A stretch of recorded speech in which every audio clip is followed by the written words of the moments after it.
नमस्ते दोस्तों, स्वागत है आपका इस नई कहानी में। दोस्तों, हमारी आज की कहानी है मजबूरी का फायदा। दोस्तों, पति एक दिन अचानक गुजर गए। मैं अकेली रहती थी, पर रोज रात को ऐसा लगता है कि जैसे मेरे साथ कोई सो रहा है और सुबह बिस्तर की दूसरी जगह किसी के लेटने के निशान भी होते थे। मैं अब डरने लगी थी और रात जानने के लिए अपने बिस्तर पर किसी और को सुला दिया और छुपकर देखने लगी। मेरी तो जान ही निकल गई थी जब मेरे कमरे में 4 मर्द। दोस्तों, आगे की कहानी सुनने के लिए आपसे हमारी हाथ जोड़कर विनती है कि आप लोग कहानी को सुनकर हमारे चैनल को सब्सक्राइब करना भूल जाते हैं। कृपया सबसे पहले हमारे चैनल को सब्सक्राइब कर लें।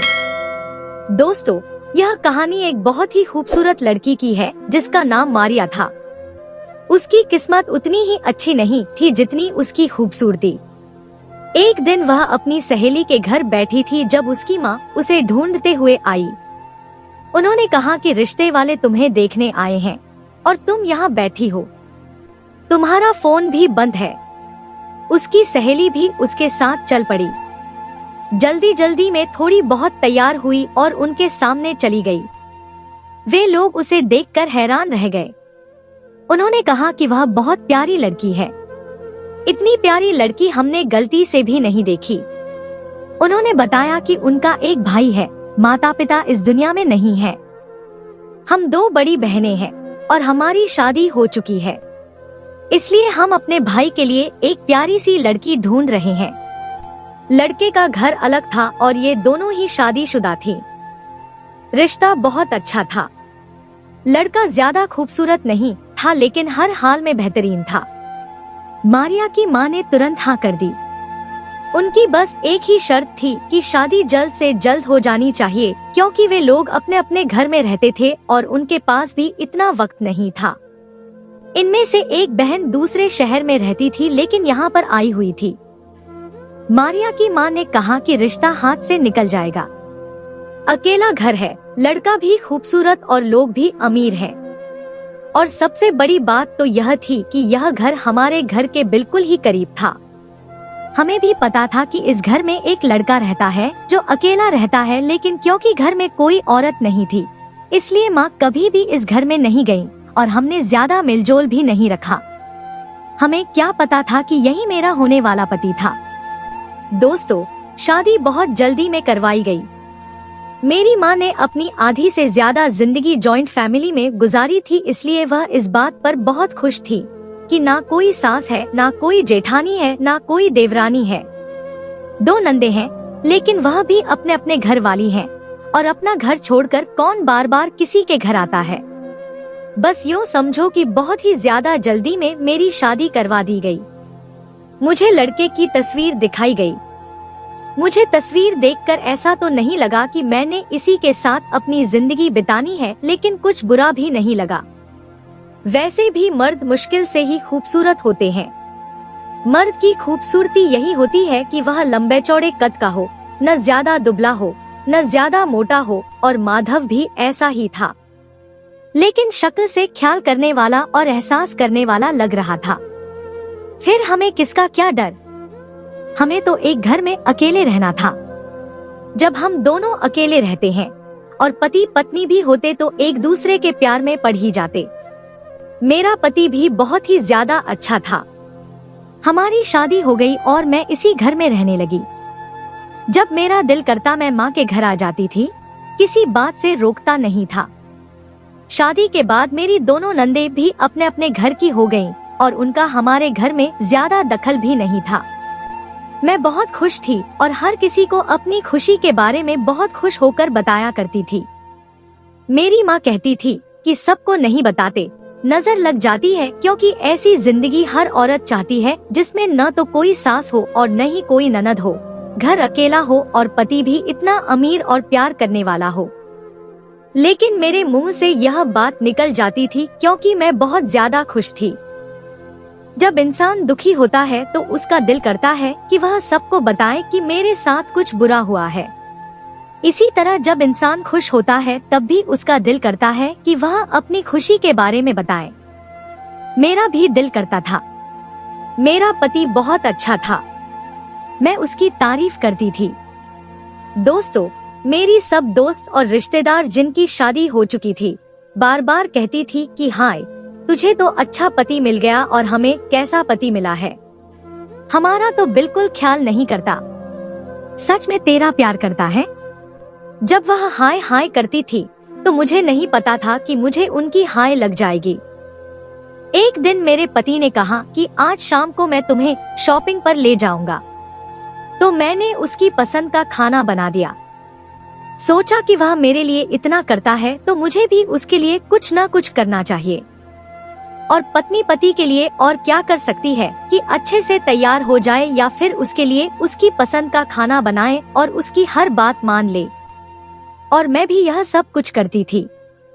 मैंने अपने पति की पसंद का खाना बनाया था। वह घर पर आया, हम बहुत खुश थे। उसने कहा था कि आज शाम को मैं तुम्हें बहुत अच्छी शॉपिंग कराऊंगा और रात का खाना भी हम लोग बाहर खाएंगे। वह खाना देखकर बहुत खुश हो गया और उसने खाना खाना शुरू कर दिया। लेकिन खाना खाते ही अचानक न जाने उसे क्या हुआ कि वह एक तरफ गिर गया। मुझे लगा कि मेरे साथ कोई मजाक कर रहा है या फिर एक्टिंग कर रहा है, लेकिन जब मैंने चेक किया तो वह बेहोश हो चुका था। मैं बहुत ज्यादा परेशान हो गई, अपने घर की तरफ भाग गई, तो मेरी माँ घर पर नहीं थी।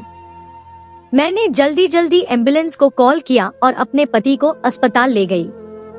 जब डॉक्टर के पास ले गई तो उसने मुझे अजीब तरीके से देखा। मैंने सब कुछ बताया कि हम तो बैठे खाना खा रहे थे, पता नहीं इसे क्या हो गया। मेरे दिमाग में ज्यादा से ज्यादा यह बात आई थी कि शायद मेरे पति को खाने की किसी चीज से एलर्जी है और मैंने वही चीज बनाई, क्योंकि कभी कभी एलर्जी इतनी खतरनाक होती है कि आदमी बेहोश भी हो जाता है। अब हमारी शादी तो अरेंज हुई थी, मुझे तो उसने बताया भी नहीं था कि उसे किसी चीज से एलर्जी है। इससे ज्यादा मेरे दिमाग में कोई बात नहीं आ रही थी। यह कोई नया डॉक्टर था। उसने मुझे हैरान होकर देखा। उसने कहा कि आपके पति को मैं जानता हूँ, यह तो मेरे भाई का दोस्त है। मैंने कहा कि इन्हें ठीक कर दे, न जाने इनको क्या हो गया है। डॉक्टर मेरे पति को अंदर ले गया और मैं काफी परेशान हो गई। बाहर ही बैठी थी, हाथ पांव कांप रहे थे, समझ नहीं आ रहा था कि क्या हो रहा है। दोस्तों, जब डॉक्टर बाहर आया और उसने कहा कि आपके पति को हार्ट अटैक आया था और उसकी आखिरी सांसें चल रही हैं, मेरे कदमों तले से जमीन निकल गई। उसने कहा कि आप अपने पति से मिल लें।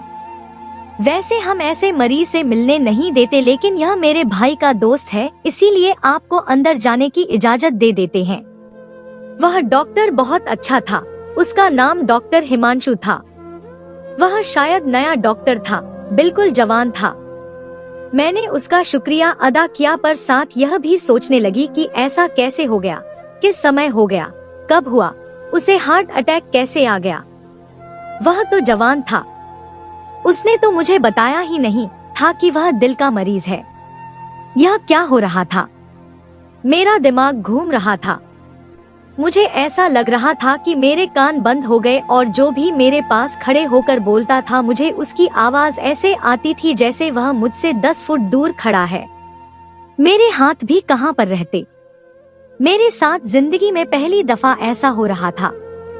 मैंने कभी किसी इतनी बड़ी मुसीबत को अकेले हैंडल नहीं किया था। मैं अंदर चली गई, लेकिन जब अंदर गई तो पता चला कि मेरा पति इस दुनिया से जा चुका है। शायद मैंने देर कर दी थी। मैं बुरी तरह रोने लगी और अजीब सी हालत में आ गई। मेरे माँ बाप भी आ गए और उसके बाद मैं अपने कमरे में बैठी थी और रो रही थी। रोते रोते ही मेरी आंख लग गई। जब मुझे मेरा पति सपने में आया, उसने आकर मेरा हाथ पकड़ा, मेरे सर पर प्यार से हाथ फेरा और उसने कहा कि रोने की जरूरत नहीं है, मैं तुम्हें रोता हुआ नहीं देख सकता। मैं चाहता हूँ कि तुम पहले की तरह रहो, जैसे तुम पहले रहती थी।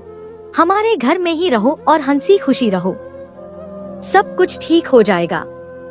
मैंने कहा कि तुम्हारे बिना कैसे सब कुछ ठीक होगा, कुछ भी नहीं होगा। तुम्हारे बिना मैं नहीं रहना चाहती हूँ। मुझे तुमसे मोहब्बत हो गई थी। मैं तो सारी जिंदगी तुम्हारे साथ गुजारना चाहती थी और अभी हमारी शादी को 2 महीने हुए थे कि तुम मुझे छोड़कर चले गए। सास ने कहा कि किसने कहा कि मैं तुम्हें छोड़ के गया हूँ? मैं तुम्हें छोड़कर गया ही नहीं। मैं हमेशा तुम्हारे साथ ही रहूंगा। लेकिन यह याद रखना कि जब भी तुम्हें मुझसे मिलना हो, तुम्हें हमारे घर में आना पड़ेगा। वहाँ मैं तुम्हारे साथ रहूंगा। मैंने सपने में अपने पति का हाथ पकड़ लिया और कहा कि बस मुझे छोड़ के न जाना। अचानक से मेरी आंख खुली तो मैं मजीद फूट फूट कर रोने लगी। मेरे पति की आखिरी रस्म अदा हो चुकी थी और 10-12 दिन गुजर गए थे। मेरी दोस्त भी मुझसे कई दफा मिलने के लिए आई थी और इस ख्वाब के बारे में मैंने सिर्फ उसे ही बताया था। उसने चुपचाप मेरे ख्वाब को सुना। उसे ख्वाबों पर यकीन नहीं था, लेकिन उसने मुझे कुछ नहीं कहा। दोस्तों, मैं भी समझती थी कि यह सिर्फ सपना ही है जो मेरे परेशान दिमाग ने बनाया है। लेकिन अगर यह सच होता तो कितना अच्छा होता। मैं अपने पति से सपने में आखिरी बार मिली। मैंने उसका हाथ पकड़ा, उसने मुझे गले से लगाया। मेरे लिए यही काफी था। जब कुछ दिन गुजर गए तो मैंने अपनी माँ से कहा कि मैं अपने पति के घर में रहना चाहती हूँ। मेरी माँ ने कहा कि तुम अकेली कैसे रहोगी? मैंने कहा कि एक गली का भी फासला नहीं है वहाँ से, बस मुझे वहीं रहना है, वहीं पर सुकून मिलेगा। मेरी माँ मुझे मना कर रही थी, पर मेरे बाबा ने कहा कि अगर इस तरह से खुशी मिलती है तो रहने दो। कुछ दिन तक ये सामान्य हो जाएगी, फिर वापस आ जाएगी। उन्हें लगता था कि कुछ दिन के बाद मैं ठीक हो जाऊंगी। अभी मैं दुख में हूँ। मेरी हर बात मानते थे और मेरा बहुत ख्याल भी रखते थे। उन्होंने मुझे इस घर में रहने की इजाजत दे दी। वैसे भी यह ज्यादा दूर नहीं था। उन्होंने सोचा होगा कि अभी मना करेंगे तो मैं जिद पकड़ लूंगी। पहले ही दुखी हूँ और रो रही हूँ, रो रो कर बुरी हालत हो गई है। उन्हें लगा कि कुछ दिन रहूंगी, फिर वापस आ जाऊंगी। मैं बचपन से कभी अकेली नहीं रही थी। मुझे अकेले सोने की भी आदत नहीं थी, इसलिए उन्हें पता था कि मैं ज्यादा दिन नहीं निकालूंगी। लेकिन यह भी सच है कि मुझे उस घर में जाने का बहुत ज्यादा दिल कर रहा था, जहां मैंने अपने पति के साथ 2 महीने गुजारे थे। ये 2 महीने हमारी जिंदगी के सबसे अच्छे 2 महीने थे। शादी के शुरुआती दिन तो वैसे भी अच्छे होते हैं, चाहे शादी जबरदस्ती ही क्यों न की हो। 2 लोग एक दूसरे के साथ बहुत अच्छा समय बिताते हैं। रातें बड़ी खूबसूरत होती हैं। कोई एक दूसरे से झगड़ा नहीं करता, बस प्यार ही प्यार होता है। और मेरे पास अब यादों के अलावा रह क्या गया था। रात को अपने कमरे में आई। वही कमरा था जहां मैं और मेरे पति रहते थे। मैंने बिस्तर को वैसे ही सेट किया जैसे रोज रात को सोने से पहले किया करती थी और अपनी जगह पर आकर सो गई।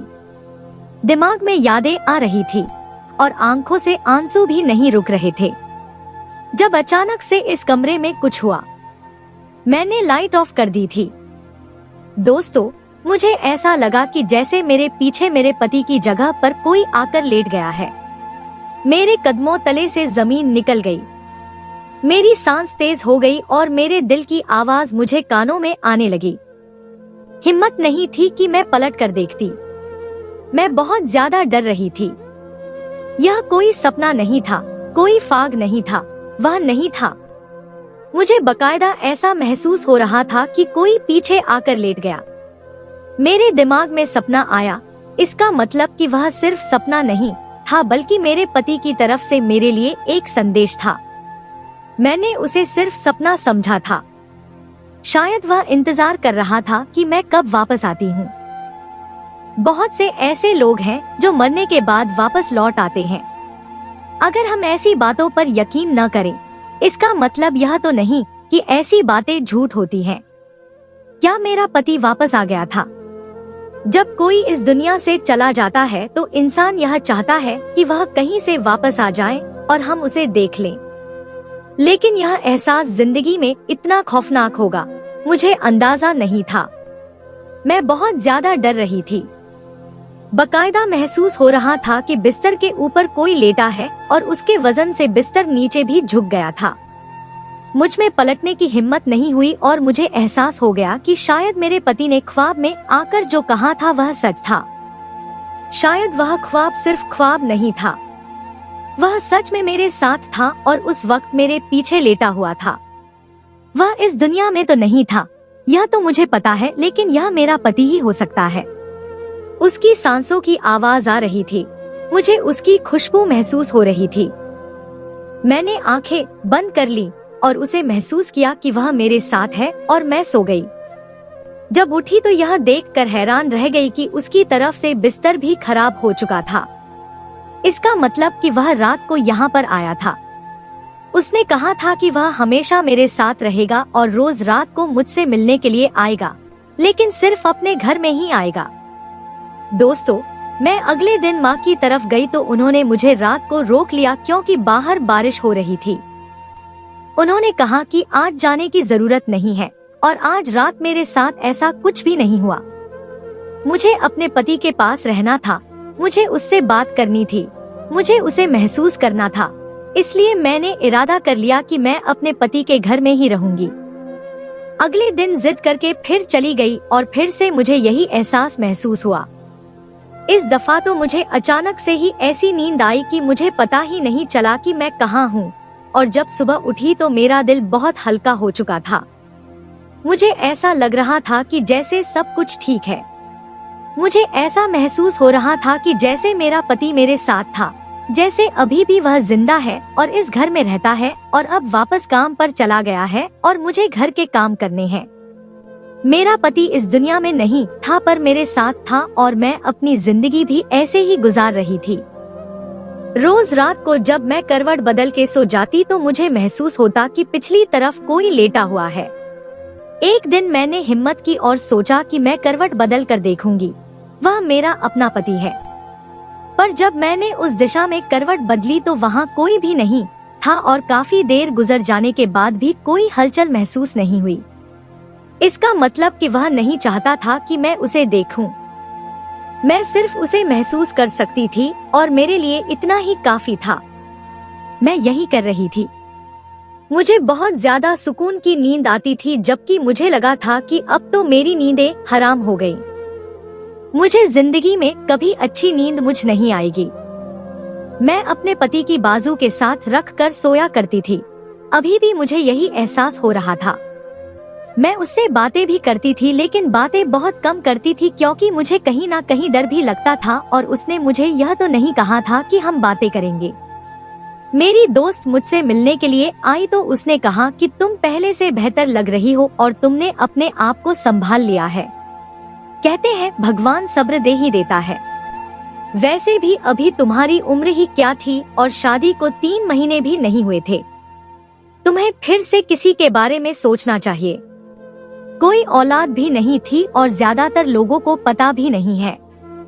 अगर किसी और इलाके में तुम्हारी शादी करवा दी जाए तो वह अंदाजा भी नहीं लगा पाएंगे कि तुम्हारी पहले एक शादी हुई है। दोस्तों, मैंने उससे कहा कि इस तरह की बातें नहीं करो। मैं अपनी जिंदगी में खुश हूँ। बस जो जैसा चल रहा है वैसे चलने दो। उसने कहा कि तुम अपनी जिंदगी बर्बाद करोगी। कितना समय गुजारोगी? इतनी देर हो जाएगी। मैंने कहा कि मुझे कोई परेशानी नहीं है, बस मैं अपनी जिंदगी में खुश हूँ। मुझे रात को अजीबोगरीब किस्म के ख्वाब भी आने लगे थे। शायद वही पल मुझे याद आते जाते थे जो मैंने अपने पति के साथ गुजारे थे, लेकिन मुझे इतनी सुकून की नींद आज तक नहीं आई थी। पता नहीं मुझे इतनी अच्छी नींद कैसे आ जाती थी कि मुझे होश ही नहीं रहता था। कुछ पल मुझे यह महसूस होता कि मेरे साथ बिस्तर पर मेरा पति सो रहा है और उसके बाद अचानक से ही मुझे नींद आ जाती थी। इंसान बड़ा ही अजीब है। उसे नफ्सियाती सहारों की जरूरत होती है और यह नफ्सियाती सहारे वह किसी भी तरह से पूरे करना चाहता है। मेरे लिए यह सब एक नफ्सियाती सहारा बन गया था और सबसे बड़ा जावाज मेरे पास यही था कि मेरा पति मेरे ख्वाब में आया था और उसने खुद यही बात की थी। और जिस दिन मैं अपनी माँ के घर जाती उस दिन ऐसा कुछ भी नहीं होता था। अब तो मेरी माँ को चिंता होने लगी थी क्योंकि मेरी हरकतें ही कुछ अजीब थी। कभी कभी बैठे बैठे मैं मुस्कुराने लगती और कभी अपने पति के बारे में सोचकर ही खुद से बातें करने लगती थी। मेरी माँ ने कहा कि तुम्हें अकेली नहीं रहना चाहिए, वो भी रात के लिए। अब तुम्हारे पापा भी गुस्सा कर रहे थे। बस तुम्हारी इद्दत पूरी हो जाए तो हम तुम्हारी शादी करवा देंगे। मैंने कहा कि इद्दत पूरी होनी है, हो जाएगी, लेकिन शादी की बात अपने दिमाग से निकाल दो। मैं शादी नहीं करूंगी। पहले मैंने आप लोगों की मर्जी मानकर शादी कर ली, फिर क्या हुआ मेरे साथ? किस्मत ने क्या कर दिया? अब मैं फिर से शादी नहीं करना चाहती। मैंने ये बात ऐसे कही थी कि जैसे ये मेरा आखिरी फैसला है। माँ भी काफी परेशान थी। उन्होंने मेरी दोस्त को कहा कि तुम ही इसे समझाओ। वो भी बार बार मुझसे बात करने के लिए आती थी। एक दिन वो मुझे अपने घर ले गई। उसके घर में जागरण था। यहाँ पर सिर्फ औरतें ही बैठी थी, इसलिए मैं भी चली गई। पर्दे के पार मैंने उस डॉक्टर को देखा जिसने मेरे पति का आखिरी बार इलाज किया था। दोस्तों, मैंने कहा कि ये यहाँ पर क्या कर रहा है, और मेरी दोस्त ने कहा कि ये मेरा कजिन है। मैंने कहा कि तुमने कभी इसके बारे में बताया ही नहीं। उसने कहा कि ये लोग बड़े अमीर हैं, हमारे से ज्यादा ताल्लुक नहीं रखते और दूसरे शहर में रहते थे।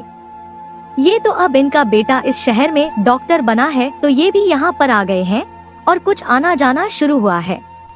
मैंने कहा यही वो शख्स है जिसके हाथों में मेरे पति ने अपनी आखिरी सांस ली थी। उसने कहा कि मुझे पता है, ये तुम्हें जानता है और तुम्हारे पति को भी जानता था, क्योंकि इसके भाई के साथ तुम्हारे पति की बातचीत थी। इन दोनों की दुकानें एक ही बाजार में थी, इसलिए उसने कहा कि शायद मेरी शादी भी इसी के साथ हो जाए। बात चल रही है, कभी कभी मैसेज पर भी बात हो जाती है। मैंने कहा कि डॉक्टर की पत्नी बनना तो बड़ी बात होती है और ये इंसान देखने में भी खूबसूरत है। उसने कहा कि हाँ, अब देखो क्या होता है आगे। अब तो मेरी माँ को फिक्र होने लगी थी, क्योंकि मेरी हरकतें ही कुछ अजीब थी। कभी कभी बैठे बैठे मैं मुस्कुराने लगती और कभी अपने पति के बारे में सोचकर ही खुद से बातें करने लगती थी। मेरी माँ ने कहा कि तुम्हें अकेली नहीं रहना चाहिए, वो भी रात के लिए। अब तुम्हारे पापा भी गुस्सा कर रहे थे। बस तुम्हारी इद्दत पूरी हो जाए तो हम तुम्हारी शादी करवा देंगे। मैंने कहा कि इद्दत पूरी होनी है, हो जाएगी, लेकिन शादी की बात अपने दिमाग से निकाल दो। मैं शादी नहीं करूंगी। पहले मैंने आप लोगों की मर्जी मानकर शादी कर ली, फिर क्या हुआ मेरे साथ? किस्मत ने क्या कर दिया? अब मैं फिर से शादी नहीं करना चाहती। मैंने यह बात ऐसे कही थी कि जैसे यह मेरा आखिरी फैसला है। माँ भी काफी परेशान थी। उन्होंने मेरी दोस्त को कहा कि तुम ही इसे समझाओ। वह भी बार बार मुझसे बात करने के लिए आती थी। एक दिन वह मुझे अपने घर ले गई। उसके घर में जागरण था। वहाँ सिर्फ औरतें ही बैठी थी, इसलिए मैं भी चली गई। पर्दे के पार मैंने उस डॉक्टर को देखा जिसने मेरे पति का आखिरी बार इलाज किया था। मैंने कहा कि यह यहाँ पर क्या कर रहा है, और मेरी दोस्त ने कहा कि यह मेरा कजिन है। दोस्तों, मैंने कहा कि तुमने कभी इसके बारे में बताया ही नहीं। उसने कहा कि यह लोग बड़े अमीर हैं, हमारे से ज्यादा ताल्लुक नहीं रखते और दूसरे शहर में रहते थे। यह तो अब इनका बेटा इस शहर में डॉक्टर लगा है तो यह भी यहाँ पर आ गए हैं और कुछ आना जाना शुरू हुआ है। मैंने कहा यही वह शख्स है जिसके हाथों में मेरे पति ने अपनी आखिरी सांस ली थी। उसने कहा कि मुझे पता है, यह तुम्हें जानता है और तुम्हारे पति को भी जानता था, क्योंकि इसके भाई के साथ तुम्हारे पति की बातचीत थी। इन दोनों की दुकानें एक ही बाजार में थी, इसलिए उसने कहा कि शायद मेरी शादी भी इसी के साथ हो जाए। बात चल रही है, कभी कभी मैसेज पर भी बात हो जाती है।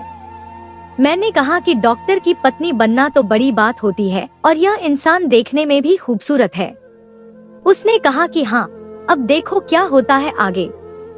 मैं अपनी दोस्त के लिए बहुत खुश थी। मैं हर वक्त अपने पति के बारे में सोचती रहती थी। जो वक्त हमने एक साथ गुजारा, फिर जो मेरे साथ हुआ, जिस तरह वह अचानक इस दुनिया से चला गया। हम लोग साथ बैठे थे, प्यार मोहब्बत की बातें कर रहे थे। वह कह रहा था कि तुम्हें शॉपिंग करवाता हूँ, आज तुम बहुत खुश हो जाओगी, और वह दिन मेरी जिंदगी का सबसे मनहूस दिन था। मुझे नहीं पता था कि मेरे पति को दिल का परेशानी है। उस डॉक्टर ने कहा था कि यह किसी को भी अचानक हो सकता है, और जिन लोगों को दिल का परेशानी होता है उन्हें जब तक पता चलता है तब तक मामला बहुत ज्यादा खराब हो जाते हैं। मुझे नजर लग गई थी। मेरी माँ ठीक कहती थी कि अपनी खुशियों के बारे में सबको नहीं बताते, पर मैं बता दिया करती थी। और नजर भी किसी की ऐसी लगी थी कि मेरी तो सारी दुनिया ही पलट गई थी। अपने पति का ख्याल भी दिल से निकाल नहीं पाती थी। हमेशा परेशान रहती थी, सोचती रहती थी कि काश मेरे साथ ऐसा न होता। मेरे साथ ऐसा क्यों हुआ? दिल बहुत उदास रहता था मेरा। उसी जागरण में एक औरत आई हुई थी जो पहले बहुत प्यारी प्यारी बातें कर रही थी। फिर उसके बाद उसने लेक्चर देना शुरू कर दिया। वह बहुत अच्छी बातें बता रही थी। फिर उसकी बातों का मौजू इस तरफ चल पड़ा कि जब कोई इस दुनिया से चला जाता है तो क्या वह इस दुनिया में वापस आ सकता है। उसने कहा कि ऐसा बिल्कुल नहीं हो सकता। जब एक दफा जान निकल जाती है तो यूं समझो कि रूह कहीं जाकर सो जाती है, लेकिन उसे दोबारा जिंदगी मिलती है या तो अपने जन्म के लिए और या फिर आखिरी दिन के लिए। एक औरत ने कहा कि अगर कोई वापस आ जाए, क्योंकि इस तरह के वाकयात भी तो होते हैं कि मरे हुए लोग वापस आ जाते हैं, तो उस औरत ने कहा कि वह मरे हुए लोग नहीं होते, वह भूत होते हैं जो आपके दिमाग के साथ खेल रहे होते हैं और आपसे झूठ बोल रहे होते हैं, आपको इस्तेमाल कर रहे होते हैं। वह हमारे दिमाग के साथ खेलते हैं, हमारे दिमाग को पढ़ लेते हैं, उसे आदमी के बारे में जान लेते हैं और फिर उसकी आत्मा होने का नाटक करते हैं, और हम यह समझते हैं कि यह वही आदमी है। इतनी शक्ति होती है। तो वह औरत कहने लगी कि हाँ, बिल्कुल होती है। यह बातें बहुत ज्यादा अजीब थी। यहाँ पर हम यह बातें करने के लिए नहीं बैठे थे, लेकिन किसी ने सवाल किया तो उस औरत ने जवाब दे दिया और सारा कुछ बता दिया। दोस्तों, मैं डर गई थी। इसका मतलब कि वह मेरा पति नहीं, कोई भूत था। मुझे बहुत डर लगने लगा था। मुझे समझ नहीं आ रही थी कि मैं क्या करूं।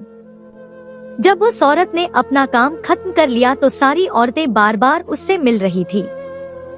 मैं भी उसके पास जाकर बैठ गई और मैंने उसे सारी बात बताई।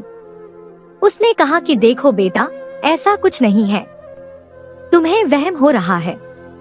तो एक काम करो, तुम इस घर में रात को अकेले रहना छोड़ दो, क्योंकि जब तक तुम अकेले रहोगी तब तक यह वहम तुम्हें होगा।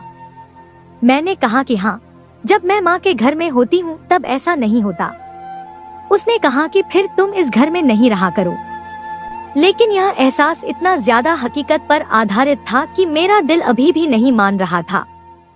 और फिर उसका क्या मतलब था, वह ख्वाब जो मैंने देखा था? मुझे डर भी लग रहा था। मैंने सोच लिया कि मुझे क्या करना है।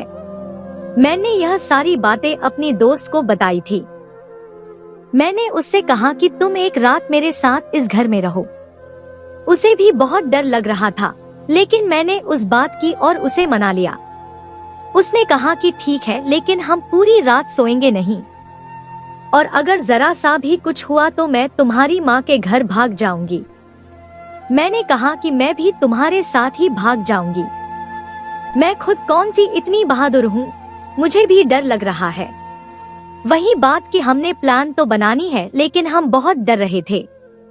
बस सोचा था कि डर से डरते ही अपने प्लान पर अमल करेंगे, लेकिन इस बात की सच्चाई तक जरूर पहुंचेंगे। आखिर पता तो चले कि इस घर में हो क्या रहा था। कहीं ऐसा तो नहीं था कि अपने पति की मौत का सदमा लेकर मैं पागल हो चुकी थी और यह सब कुछ सिर्फ मेरे ही दिमाग में हो रहा था। वह मेरे साथ आ गई और मैंने उससे कहा कि तुम मेरी जगह पे लेटना, क्योंकि जैसे ही मैं करवट बदलती हूँ कुछ भी महसूस होना बंद हो जाता है। मैं कमरे की लाइट बंद कर दूंगी और मैं साइड पे खड़ी हो जाऊंगी। तुम मेरी जगह पर लेटना, फिर देखें क्या होता है। उसने मुझे एक आइडिया दिया और उसने कहा कि तुम अपने फोन की वीडियो भी ऑन कर लेना। दोस्तों, मैंने कहा कि मुझे नहीं लगता कि भूत प्रेतों की वीडियो बनती है। उसने कहा कि हो सकता है बन जाए। तुमने नहीं देखा, वह कहते हैं कि भूत ऐसा भी तो हो सकता है कि वीडियो बन ही जाए। मैंने कहा कि हाँ, वीडियो ऑन करने में वैसे कोई बुरी बात नहीं। वह इतनी ज्यादा डरी हुई थी कि बार बार इनकार कर रही थी। फिर मैंने उसे कहा कि देखो, तुम मेरी दोस्त हो, तुम्हारे अलावा तो मैं किसी को भी ना तो कुछ बता सकती हूँ और ना ही समझा सकती हूँ। मैं बहुत बड़ी मुश्किल में फंस गई हूँ, मेरी मदद नहीं करोगी? वह मेरी मदद भी करना चाहती थी, लेकिन जाहिर है कोई इतना बहादुर नहीं होता। आखिरकार वह मान गई। उसने कहा कि तुम मेरी जान छोड़ भी नहीं सकती। यह काम करते हैं, काम खत्म करेंगे तो खत्म होगा। उसने मुझसे यह भी वाजह किया कि उसके बाद चाहे जो भी हो, मैं इस घर में नहीं रहूंगी और दूसरी शादी करने के बारे में सोचूंगी। मैंने उससे कहा कि ठीक है, मैं ऐसा ही करूंगी, लेकिन अभी तुम मेरी मदद करो। मैं पर्दे के पीछे छुप गई। मैंने आज कमरे में थोड़ी रोशनी भी कर दी थी, लेकिन अभी भी कोई ज्यादा रोशनी नहीं थी। बस इतनी थी कि ठीक से कुछ नजर आता। मेरी दोस्त मेरी जगह पर लेट गई और बिल्कुल वैसे ही जैसे मैं लेटती थी। उसका चेहरा मेरी तरफ था। मैंने कहा कि देखो, मैं यहाँ खड़ी हूँ तुम्हारे पास, तुम्हें परेशान होने की जरूरत नहीं है। वह शक्ल से डरी हुई लग रही थी। मैं बिस्तर की तरफ ही देख रही थी। अभी तक तो वहाँ पर कुछ भी नहीं था, लेकिन यह भी तो हो सकता था कि मुझे मेरे पति यानी कि मेरे पति की रूह दिखाई नहीं देती। लेकिन जिस तरह से वह बिस्तर खराब हो चुका था और बिस्तर पर भी बाकायदा किसी का वजन महसूस होता था, इसका मतलब कि अगर वहाँ कोई आता तो मुझे नजर जरूर आता। वक्त उसी तरह गुजरने लगा। रात के 12 बजे गए और 15 मिनट के बाद मेरी आंखों ने ऐसा मंजर देखा कि मेरे कदमों तले से जमीन निकल गई। दोस्तों, मैंने देखा कि इस घर में खिड़की से कोई दाखिल हुआ। कोई आदमी था, लेकिन इसका कद मेरे पति से ज्यादा लंबा था। और थोड़ी देर के बाद इसके पीछे 3 और आदमी अंदर दाखिल हुए, जिसमें से 2 आदमी एक तरफ खड़े हो गए और जो आदमी पहले दाखिल हुआ था उसने रुमाल के ऊपर कोई दवाई लगाई और मेरी दोस्त के नाक के करीब ले जाने लगा, जो आंखें बंद किए लेटी थी। तभी मैंने चीखना चिल्लाना शुरू कर दिया। वे लोग भी चौंक गए और मैंने लाइट ऑन कर दी। लेकिन सबसे ज्यादा मेरी दोस्त हैरान थी, क्योंकि इस कमरे में जो शख्स खड़ा था वह उसका मंगेतर था, यानी कि वही डॉक्टर जिसके हाथों में मेरे पति ने दम तोड़ा था, और इसके साथ 3 और लोग भी थे। मैंने साइड से एक डंडा उठा लिया और मैंने कहा कि आगे बढ़ने तो जान ले लूंगी। मेरी दोस्त भी मेरे पीछे छुप गई और उससे कहने लगी कि तुम यहाँ क्या कर रहे हो और ये लोग कौन है। उसने इन लोगों को वहाँ से भगा दिया और कहने लगा कि मेरी बात सुनो, देखो मैं तुम्हें सब कुछ बताता हूँ। वह भी बहुत ज्यादा घबरा गया, लेकिन मैं उसकी कहानी समझ चुकी थी। मैंने अपने नंबर से अपने अब्बू को कॉल मिला दी, लेकिन ऐसे कि इसे पता न चले। थोड़ी देर के बाद मेरे बाबा भी आ गए, क्योंकि मैं घर को लॉक करके नहीं सोती थी, और मेरी माँ भी आ गई। उन्होंने हिमांशु को पकड़ लिया और एक तरफ बैठा लिया और इसके बाद इसने सारी कहानी बयान की, जिसे सुनकर हम सबके कदमों तले से जमीन निकल गई। पहले तो वह कुछ बता नहीं रहा था, लेकिन शायद मेरे बाबा भी बात समझ गए थे, इसीलिए वह बार बार उस पर हाथ उठा रहे थे और वह चुप करके मार खा रहा था, क्योंकि वह गलती पर था। और मेरी दोस्त काफी परेशान थी, क्योंकि यह उसका होने वाला पति था और इसका यहाँ क्या काम था। जिन लोगों को यह साथ लेकर आया था वह पता नहीं कौन थे, लेकिन इसने उनको टाइम पर ही भगा दिया था और खुद यह हमारे हाथ आ गया था। उसने कहा कि मुझे पता था कि यह इस घर में अकेली होती है और उसकी दिमागी हालत इस तरह की चल रही है, इसलिए मैं रात को यहाँ पर आ जाता था और उसे क्लोरोफॉर्म सुंघाकर बेहोश कर देता था। फिर मेरे साथ मेरे कुछ दोस्त भी आ जाते थे और वह यह समझती थी कि उसके पति की रूह आई है, जबकि पति की रूह नहीं बल्कि मैं होता था। दोस्तों, एक दफा उसने पलटकर देखा तो मैं बिस्तर के नीचे छुप गया था, इसीलिए वह पलटकर कभी भी नहीं देखती थी। मेरे बाबा ने उस शख्स के मुंह पर थप्पड़ मारा, लेकिन मैं यह सोच रही थी कि उसको यह सब कुछ कैसे पता कि मैं अपने पति की रूह के बारे में इस तरह सोचती हूँ। इसको इस बारे में किसने बताया? क्योंकि मुझे तो यह सब कुछ ख्वाब में आया था। जब इससे यह सवाल किया तो उसने मेरी दोस्त की तरफ देखा और ना सर झुका लिया। उसने कहा कि हम दोनों एक दूसरे से फोन पर बात करते थे और जब तुमने मुझे यह बात बताई तो मैंने इसको भी बता दी। लेकिन मैंने तो इस तरह से बताई थी कि मेरी दोस्त बेचारी बहुत दुखी है। इसको इस तरह का ख्वाब आया है और वह समझती है कि उसका पति की रूह रोज रात को उसके साथ आती है, उससे मिलने के लिए आती है और उसके साथ सो जाती है। मुझे क्या पता था कि यह इतना घटिया इंसान है कि इस बात का फायदा उठा लेगा। मैंने तो इसको इस तरह ही बता दी थी और कहा था कि मेरी दोस्त के लिए दुआ करना। मैंने अपना सिर पकड़ लिया। मेरे साथ इतना बड़ा हादसा हुआ था कि मैं खड़ी हुई ही बेहोश हो गई। मेरे बाबा ने उसे पुलिस के हवाले कर दिया। मेरी दोस्त ने इसके साथ सगाई भी तोड़ दी और मैं फिर से अपनी जिंदगी के एक बड़े दुख से निकलकर दूसरे दुख में चली गई। यह मेरी गलती थी। मैंने इन सारी चीजों को अपने दिमाग पर सवार किया था। जब एक इंसान इस दुनिया से चला जाता है तो वह वापस नहीं आता है। इसी तरह कुछ दिन गुजर गए। मेरी दोस्त ने अपने घर वालों को भी यह बात बता दी और इस शख्स की पूरे परिवार में बहुत ज्यादा बेइज्जती हुई थी। इसकी जमानत तो हो गई थी लेकिन अब इसको कोई भी रिश्ता नहीं दे रहा था। मैं तो हैरान थी कि यह डॉक्टर था और डॉक्टर होकर इसने सब कुछ किया। जिस दिन इसने मुझे पहली दफा देखा था उस दिन यह मुझे इस तरह से देख रहा था कि जैसे मेरा दीवाना हो गया था। मैंने अपने पति का यह मकान बेच दिया और अब मैं अपने माँ बाप के साथ रहती हूँ। फिलहाल किसी से भी शादी नहीं करना चाहती। बस मैं अपने आप को वक्त देना चाहती हूँ।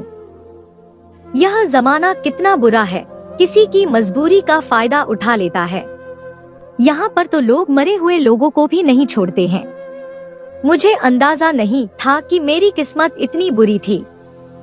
दोस्तों, पता नहीं मुझे किसी की नजर लग गई थी या किसी ने यह सब कुछ मेरे साथ करवाया था। मेरे लिए अंदाजा नहीं था कि मेरी किस्मत इतनी बुरी थी।